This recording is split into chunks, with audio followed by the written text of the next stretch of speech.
Hi class. I've decided to do my book presentation on a book called January Sparrow.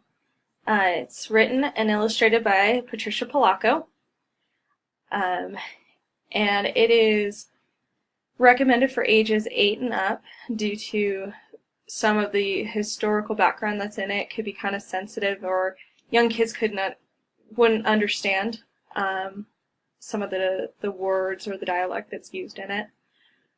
This book is considered a historical fiction due to the fact that it does have some historical events in it,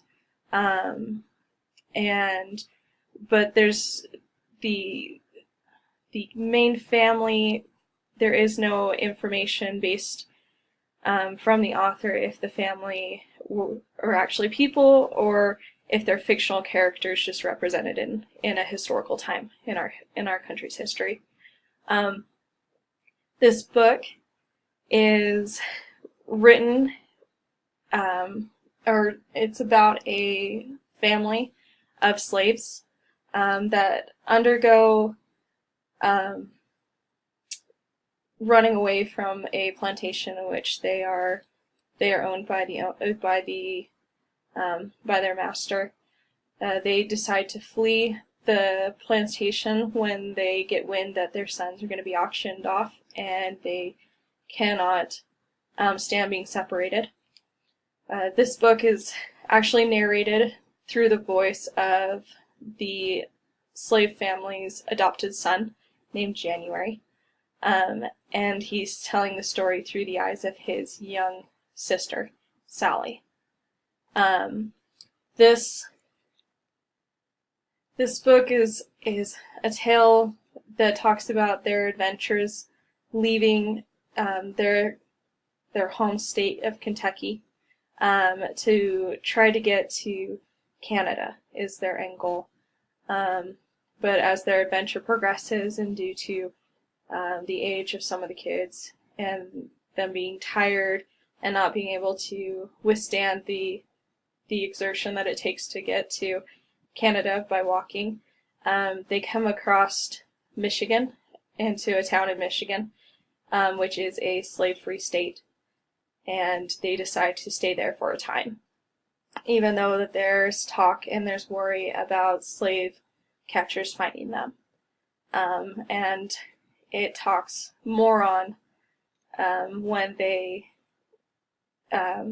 how they overcome, and you'll have to read the book to hear how it ends, if they get caught or if they do make it to their destination. The illustrations in this book, I think, represent the story really well. At the beginning, when the family is on the plantation, you can just tell by their faces, the illustration, that they have no hope. There's no happiness there. And the color usage at this is very muted, dull colors.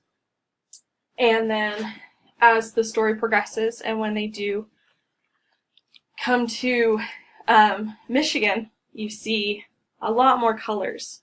There's life and smiles and excitement. And I think Patricia Polacco did a really good job with illustrating and representing the mood of the story as it progressed. Like I said, the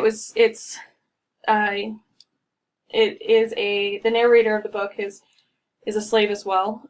So it was interesting. The author chose to use kind of a uneducated or a different dialect that actually kind of personified who the narrator is. And I found it kind of enhanced the story a bit. So in one part it says, "I was sold away from my mama and hauled all the way to Hunter's Bottom in Carroll County, Kentucky, when I wasn't no taller than a porch rail. Sarah and Adam Crosswhite, even though they was slaves themselves, took me in and held me as they own." I would definitely recommend this book to any history buff out there, because they do have historical facts throughout it. Or just any person that's really wanting a good and uplifting book and story to it. It really speaks to you, I feel, and I would definitely recommend it to anyone that that is interested in history at all.